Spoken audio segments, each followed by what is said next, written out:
טוב, אנחנו במסע אל האמת, בספרו של הסבא מנוברדוק, מדרגת האדם, ואנחנו עסוקים בסוגיית חולי הנפש ורפואתה, שאמרנו שהוא תנאי הכרחי כדי שהאדם יבצע שינוי בחייו, ובשיעור הקודם הסברנו שיש שני סוגים של חולי הנפש.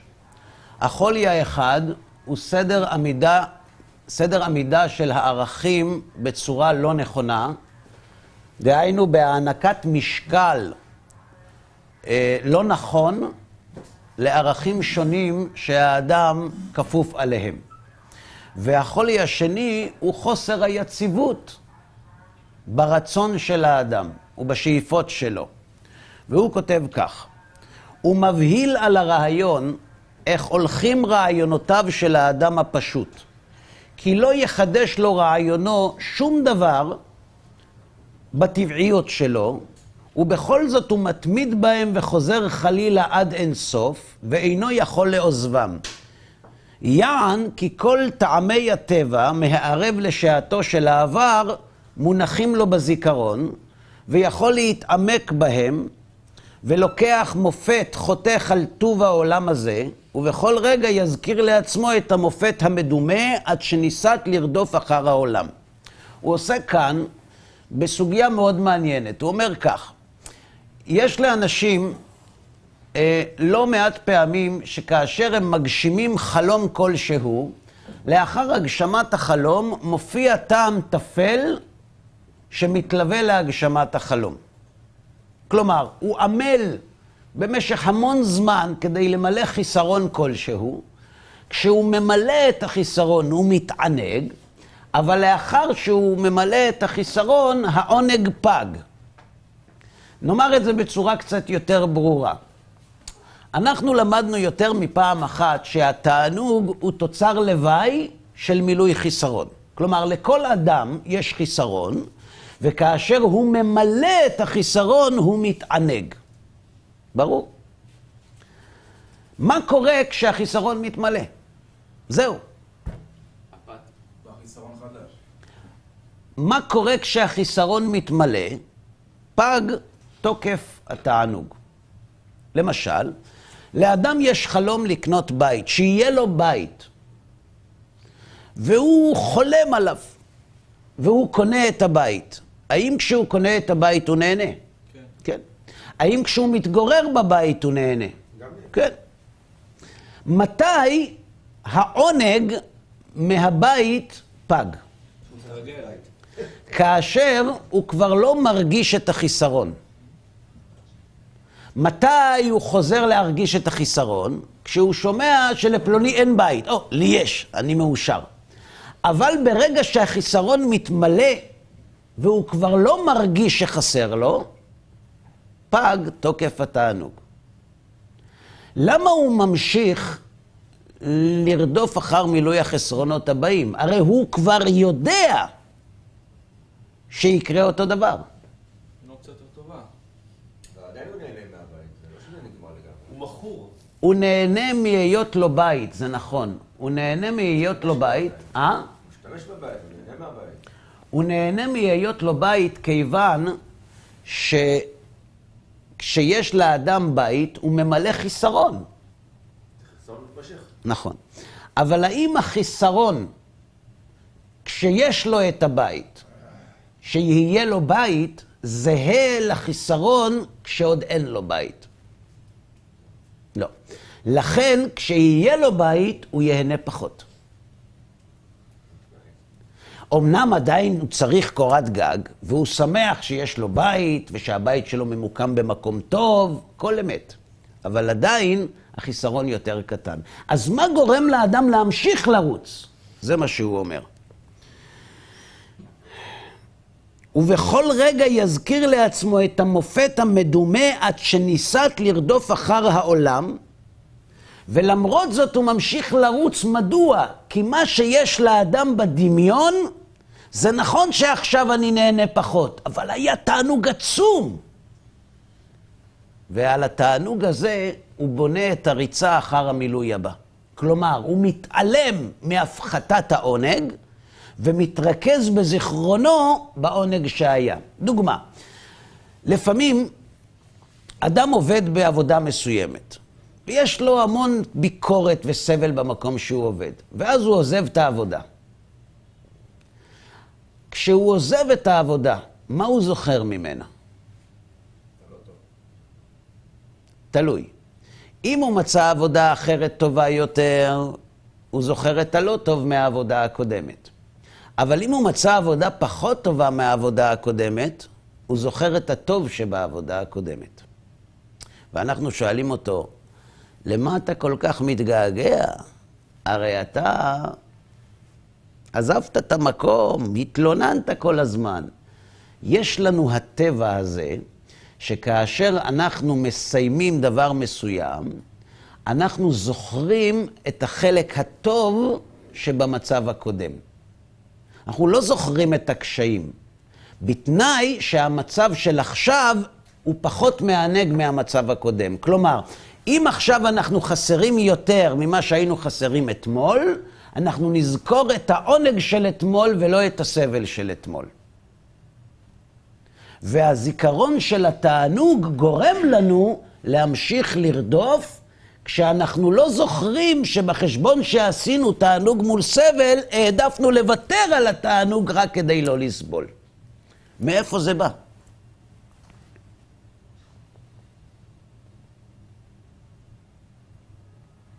ובכל פעם שיזכור מה עשה לו חברו נגד רצונו, מעמיק בהקפדה, ויתחרט על מה שעבר על מידותיו בשעה שהיה בידו להרע לו. למשל, לפעמים מישהו פוגע בנו, ואנחנו מעבירים, סולחים, ויש לנו מה לענות. אנחנו בולמים פינו. מה קורה לאדם כשהוא נזכר במה שהיה? מצד אחד הוא מתענג שהוא הצליח להתגבר, נכון? אבל מצד שני, למה לא עניתי לו? למה לא עניתי לו? היה לי מה לענות לו. כלומר, גם כשאנחנו בוחרים לעשות פעולה חיובית, בזמן מן הזמנים אנחנו מסוגלים להתחרט עליה. עכשיו, במה זה תלוי אם נתחרט או לא? פשוט מאוד. נגיד, אתה נמצא בעבודה, ומישהו הפיל עליך תיק שלא אתה היית צריך, לא אתה היית אחראי עליו. ובקלות היית יכול לומר בישיבה, מה אתם רוצים ממני? למה אתם צועקים עליי? זה לא תפקיד שלי לעשות את זה, אבל החלטת לשתוק. לשתוק. ובגלל ששתקת, פיטרו אותך מהעבודה. עכשיו, למה החלטת לשתוק? כי רצית להיות בן אדם, ואתה האמנת שהכל מאיתו יתברך, ומי שבולם פיו משעת מריבה, נאמר עליו, זה, הנעלבים ואינם עולבים, ואוהביו קיצת השמש בגבורתו, והרבה פסוקים. אבל עכשיו כשאתה מובטל ויושב בבית, אתה מתחרט שלא ענית. ואני שואל, למה כשהיית בישיבה לא ענית, וראית בזה דבר חיובי, והיום אתה רואה בזה דבר שלילי? קוראים לזה חולי הנפש. חולי הנפש זה שאין לנו יציבות ברצון, אין לנו יציבות בבחירה, ואין לנו יציבות בהתייחסות למציאות. יום אחד אנחנו רואים את הרצון לקבל רע, יום אחד אנחנו רואים אותו טוב, יום אחד אנחנו אומרים צריך להתגבר, יום אחד אנחנו אומרים שלא. למה זה? ואינו יכול להפסיק ממחשבותיו, והוא נמצא שר מחברתו וזועף על עצמו ועל כל מי שיש לו עמו שייכות. כאן הוא אומר יסוד מאוד מאוד רציני. נמצא כי העבר שולל ממנו לגמרי העיון וההיקף מכל חלקי התורה ומוסרי המידות. זאת אומרת, הזיכרון של האדם מכניס אותו לבית סוהר ולא מאפשר לו לפתח את הכישרונות שלו.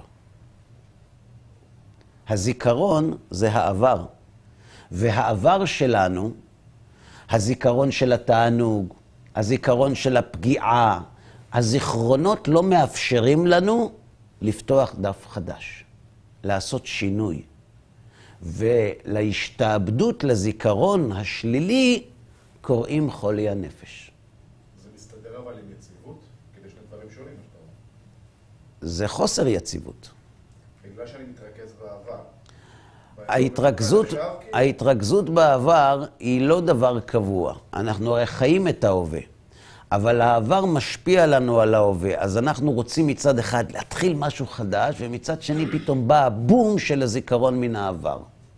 וזה חולי הנפש. הזיכרון אבל לא יכול לחזק את דרכנו בהווה? הזיכרון יכול לחזק את דרכנו, בהחלט. השאלה מה אנחנו רוצים לזכור. בהווה אנחנו רוצים לזכור את הטוב והחיובי, ואז עולה הזיכרון השלילי. הנושא של היציבות. כן. בן אדם שהוא פעם רצון לקבל טוב, פעם רצון לקבל זה לא טוב וכן הלאה. איך בן אדם מוצא איזה סוג של נוסחה כדי להיות יציב בעבודה של... זו שאלה איך מתרפאים מחולי הנפש. אז את זה הוא ילמד אותנו, אבל קודם כל אנחנו צריכים להבחין מהי המחלה, מהו החולי, חולי הנפש. חולי הנפש זה חוסר יציבות. וחוסר היציבות נובע משימוש לא בריא שהאדם עושה בעבר שלו. אם בן אדם... אני אתן דוגמה. יש אנשים שמאבדים אמון. למה הם לא נותנים אמון בבני אדם? כי הם נפגעו. אבל היו בעבר גם הרבה מאוד אנשים שהם נתנו בהם אמון ולא התאכזבו. אז למה דווקא אלו שנתנו בהם אמון ופגעו בנו, הם אלה שנשארים בזיכרון שלנו ומשפיעים על ההווה שלנו? אז מצד אחד אני רוצה לתת אמון, כי אני יודע שזה נכון לתת אמון, כי היו אנשים שנתתי בהם אמון וזה עבד, אבל מה שמתגבר עליי כשאני רוצה לתת אמון, פתאום בא לי הפלש הזה ואומר, אל תיתן אמון באנשים. זה קל יותר לזכור דברים רעים ודברים טובים. לזכור דברים רעים זה סבל. אדם בוחר בסבל?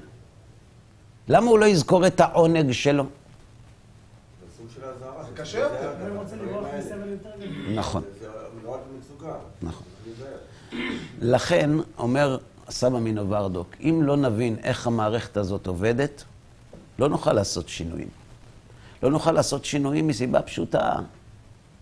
כי גם אם נחליט, יש דברים שהם נראים שהם יותר חזקים מאיתנו. הזיכרון, העבר. נמצא כי העבר שלל ממנו לגמרי העיון, והוא כשיקור. משתכר מחניפתו ומתנהג עצמו בקלות ראש, הוא מחזיק טובה לעצמו. ואם אמנם שמצד אחד מסייעו לעשות טוב, על ידי שמגדיל לה שלא לשמה, אבל מצד שני קשה לו לעיין במה שהוא עושה. זאת אומרת, מצד אחד הוא רוצה כבוד, מצד אחד הוא בורח מן הכבוד, מצד אחד הוא רוצה להגיד אמת, מצד שני קשה לו להגיד אמת, והוא ככה משמש בשני כתרים בכל מידה ומידה, בחוסר יציבות. עכשיו, חוסר היציבות הזה עושה לא טוב לנפש, הוא מבלבל, הוא גורם לתסכול. איך אפשר לצאת מהמעגל הזה? כן. חוסר יציבות שמדובר הוא בשכל של להבין מה טוב, או שהוא בא אחרי שאתה יודע משהו טוב, אתה לא מצליח להתגבר עליו, ואז פעם אתה מצליח ופעם לא מצליח? לא הבנתי, תחזור שוב. האם החוסר יציבות נובע מזה, לדוגמה, שהפעם הרצון לקבל שאתה אומר שפעם הוא טוב לו, פעם הוא לא טוב לו, זה כי הוא לא יודע שזה לא טוב, או גם בתוך הרצון לקבל יש שינויים. זאת אומרת, יש פעמים שאדם רוצה כבוד, ויש פעמים שאדם רוצה כסף, ויש פעמים שאדם רוצה חוכמה, ויש פעמים שאדם רוצה רוחניות, וכל יום הוא רוצה משהו אחר, ובאותו יום לפעמים הוא רוצה כמה וכמה דברים בשעות שונות. עכשיו, גם במסגרת עבודת המידות של האדם, של כיבוש הרצון, בתוך השלא לשמה, אני כובש את הרצון לכבוד, כי אני יודע שככה מגיעים לקדוש ברוך הוא, ומקבלים שכר. זה שלא לשמה. וזה לא תמיד מצליח לנו. בהרבה מקרים אנחנו נכשלים, החלטנו משהו ולא עומדים בזה. רשעים, אומרים חז"ל, ליבם מלא חרטות. למה? למה אנחנו מלאים חרטות? למה הנפש חולה? את זה צריך ללמוד. אם נבין מה גורם לחולי הנפש ואיך זה עובד, יהיה לנו קצה חוט כדי להבין איך מרפאים את הנפש. מהי רפואת הנפש? ההחלטה לשוב ולשוב. תמיד יהיו עליות וירידות. השאלה אם העליות והירידות הן בכיוון כלפי מעלה, או העליות והירידות הן חוסר יציבות סטטי, כל הזמן באותו גובה, עליות וירידות, עליות וירידות. ואז האדם מגיע ליום כיפור, והוא נזכר שהניסוח של החזרה בתשובה שלו מוכר לו מכמה שנים קודמות. זאת אומרת, כל שנה הוא חוזר על אותו סיפור, ורק זה מתסכל אותו. אז איך הוא ישוב? אמרת, כבוד הרב, שאנשים נמדדים בשעת משבר בעצם, האמונה שלהם, כן. דברים כאלה, זה גם קשור לעמוד ולהיות יציב יותר ככל מגיע משבר לחיים, אנחנו יותר חזקים ממשבר למשבר בעצם, ככה אנחנו מתקדמים או... אנחנו יותר חזקים ממשבר למשבר בתנאי שאנחנו מסיקים מסקנות. אבל אם מגיע משבר אחרי משבר בלי הסקת מסקנות, אז אדם נופל מן הפח אל הפחת. הוא מתרסק כל משבר איתה. מה זה? הוא מתרסק עם כל משבר. נכון, וזה מה שקורה לאנשים. זה מה שקורה לאנשים. דוגמה הוא נותן.